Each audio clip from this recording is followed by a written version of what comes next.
kalabasa, carrots, at saka kamatis, at dito ang mga ingredients natin. At dalawang egg, bawang, onion,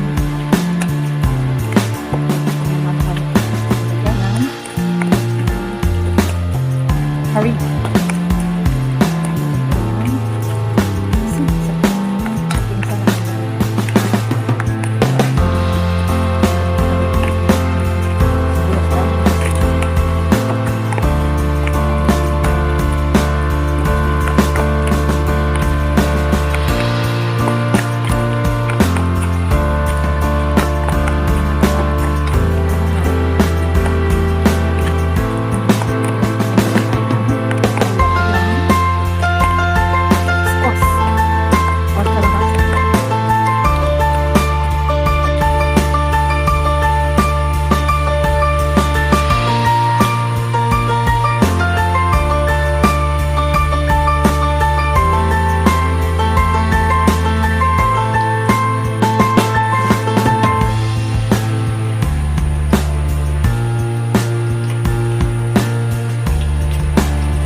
Kainin.